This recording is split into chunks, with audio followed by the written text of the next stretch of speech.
Hello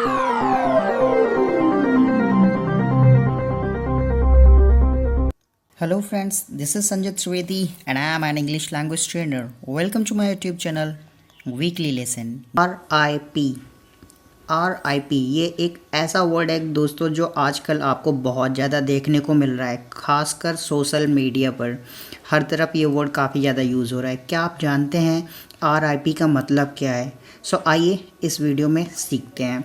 देखिए, अगर दोस्तों कहीं पे भी RIP आपको लिखा मिलता है और तो उसका मतलब चीरा, फटना, फाड़ना, इन तीनों में से कोई भी एक हो सकता है। आइए एग्जाम्पल के माध्यम से समझते हैं। देखिए, सबसे पहले लिखा हुआ है there is a big rip in my new dress, यानी there is a big rip यानी एक बड़ा रेप है। क्या है? चीरा है। कहाँ पर? इन माई न्यू ड्रेस, मेरी नई ड्रेस में एक बड़ा चीरा है। दूसरा एग्जाम्पल देखते हैं। Stop pulling my shirt, you will rape it. Stop means रुकिए, बंद करिए। पुलिंग खींचना, माई शर्ट यानी मेरी शर्ट को खींचना बंद करिए, आप इसे फाड़ देंगे, यू विल रिप इट। ठीक है। सो RIP अगर एक साथ लिखा होता है तो उसे हम रिप प्रोनाउंस करेंगे और इसका मतलब होगा चीरा, फटना या फाड़ना। लेकिन इस वक्त जो आपको RIP लिखा हुआ मिल रहा है उसमें उसका जो मतलब है वो ये नहीं है। सो क्या मतलब है उसका, आइए देखते हैं। कुछ लोगों का मानना है कि RIP अगर लिखा है तो उसका मतलब होता है रिटर्न इफ पॉसिबल। RIP दोस्तों मैं आपको बता दूं कि ये जब किसी इंसान की डेथ होती है सो उसको कंडोलेंस देने के लिए, सांत्वना जाहिर करने के लिए, अपनी सिंपैथी जाहिर करने के लिए हम RIP वर्ड का यूज़ करते हैं, और जिसका मतलब होता है रेस्ट इन पीस। ये एक सही मतलब है। लेकिन कुछ लोगों का मानना है कि रिटर्न इफ पॉसिबल भी होता है, जो कि ये गलत है। कहने का मतलब ये है कि ये कहा जाता है कि अगर संभव हो तो आप वापस आ जाइए, या लेकिन जब एक बार इंसान की डेथ हो जाती है तो फिर वो वापस नहीं आ सकता है। तो इसलिए जो है यहाँ पर जो सुटेबल इसका मीनिंग है वो होगा रेस्ट इन पीस। RIP का जो सुटेबल मीनिंग है वो है रेस्ट इन पीस, यानी डेथ के बाद हम बिलीव करते हैं कि जो आत्मा है, जो सोल है, उसे शांति मिले, तो इसलिए हम बोलते हैं rest in peace. Got it.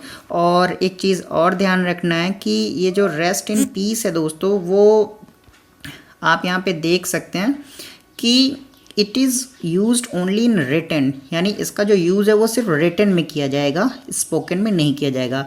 जब भी आप स्पोकन में आपको बोलना होगा तो आप पूरा rest in peace word use करेंगे। आप RIP या रेप नहीं बोल सकते हैं, वो गलत होगा। Is that clear guys? देखिए यहाँ पर क्योंकि RIP आप सिर्फ लिखने के लिए यूज़ करते हैं, बोल नहीं सकते हैं, तो यहाँ पे मैंने कुछ कंडोलेंस मैसेजेस दिए हैं जिनका यूज़ जो है आप बोलने और लिखने दोनों के लिए कर सकते हैं। आइए देखते हैं वो क्या मैसेजेस हैं। कंडोलेंस मैसेजेस यानी सांत्वना देने के लिए जिन मैसेजेस का आप इस्तेमाल करते हैं। देखिए, सबसे पहला है मे हिज और हर, मेल है तो हिज, फीमेल है तो हर, सोल रेस्ट इन पीस, यानी ईश्वर करे कि उसकी जो आत्मा है उसको शांति मिले। Got it. अगला है my prayers are with you and your family, यानी जो मेरी प्रार्थनाएं हैं वो आपके साथ हैं, with you and your family, आपकी फैमिली के साथ हैं। अगला जो यहाँ पर है मैसेज वो है I am deeply saddened by the news of, आप यहाँ पे नेम लिख सकते हैं, जो भी इंसान पासिंग यानी गुजर गया है उस इंसान का नाम लिख सकते हैं। सो आई एम डीपली सैडेंड यानी मुझे बहुत गहरा दुख है, किस बात का? जो इंसान गुजर गया है उसका, उसकी न्यूज़ जो मुझे मिली उसका मुझे गहरा दुख है उस इंसान के गुजर जाने का। Got it. नेक्स्ट देखते हैं आवर सिंपैथी एंड प्रेयर्स, यानी हमारी सिंपैथी और हमारी जो प्रेयर्स हैं are with you and your family, आपके और आपकी फैमिली के साथ हैं, यानी हमारी सिंपैथी और हमारी प्रेयर्स, प्रार्थनाएं आपकी फैमिली के साथ हैं। Got it. अगला जो यहाँ पर मैसेज है वो है a great man has left this earth but will be forever in our hearts, यानी कहने का मतलब है कि एक महान इंसान, a great man has left this earth, यानी इस अर्थ को उसने छोड़ दिया है, लेकिन यानी but will be forever in our hearts, लेकिन हमारे दिलों में हमेशा रहेगा। यानी जो इंसान है वो एक महान इंसान था, उसने इस अर्थ को छोड़ दिया है, अर्थ पे नहीं होगा, लेकिन वो हमारे दिलों में हमेशा जिंदा रहेगा, मौजूद रहेगा। अगला एक और मैसेज है, ये भी आप यूज़ कर सकते हैं लिखने के लिए। RIP तो लिखने के लिए यूज़ होता है, अगर बोलने के लिए करेंगे तो पूरा रेस्ट इन पीस बोलेंगे।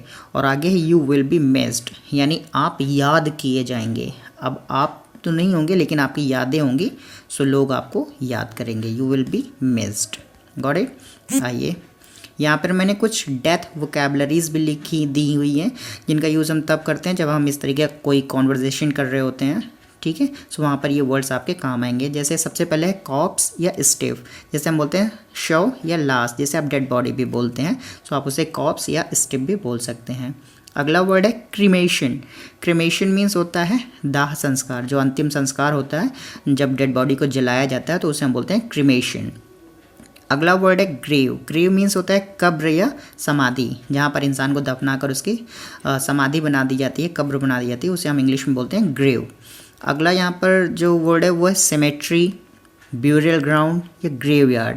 आप इन तीनों में से किसी भी एक वर्ड का यूज़ कर सकते हैं और उसका जो मतलब होगा वो होगा कब्रिस्तान। जैसे ग्रेव मीन्स होता है कब्र और ग्रेवयार्ड मीन्स होता है कब्रिस्तान, गॉट इट। इस तरीके से आप यूज़ कर सकते हैं। अगला देखिए वर्ड दिया गया है पोस्टमार्टम या फिर अटॉप्सी।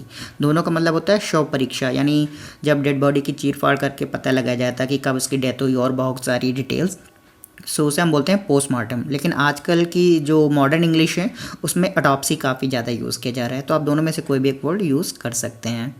आइए आगे बढ़ते हैं। अगला जो वर्ड है वो है ट्रिब्यूट या फिर होमेज। ट्रिब्यूट और होमेज का मतलब होता है श्रद्धांजलि, यानी जब आपको किसी इंसान के श्रद्धांजलि देना होता है तो उसे हम बोलते हैं पे द ट्रिब्यूट या पे द होमेज। आप इन वर्ड का यूज़ कर सकते हैं। और थोड़ा सा आगे बढ़ते हैं, कुछ और यहाँ पे वर्ड्स दिए गए हैं। देखिए अगला दिया गया है लास्ट रिचुअल्स। लास्ट रिचुअल्स मतलब होता है अंतिम संस्कार। रिचुअल मीन्स संस्कार, सो इसे हम बोल देंगे अंतिम संस्कार को इंग्लिश में क्या बोलेंगे, लास्ट रिचुअल्स। आप इसे लास्ट राइट्स भी बोल सकते हैं, जिसे हम हिंदी में बोलते हैं अंत्येष्टि संस्कार, मतलब एक ही है दोनों का। आगे देखते हैं फ्यूनरल। फ्यूनरल आपने सुना होगा, इसे हम बोलते हैं क्रियाकर्म या शव यात्रा। जो डेड बॉडी को लेकर जाते हैं और जो आखिर में क्रियाकर्म करते हैं उसे हम फ्यूनरल भी बोलते हैं। डेड बॉडी पर जो कपड़ा होता है जो उससे जिसे ढका जाता है उसे हम बोलते हैं श्राउड। श्राउड मीन्स होता है कफन, ठीक है। अगला एक वर्ड है पायर। पायर मीन्स होता है चिता। लकड़ियों का जो एक पाइल एक लगाया जाता है और उसके ऊपर डेड बॉडी को रखा जाता है जलाने के लिए, तो उसे हम बोलते हैं पायर।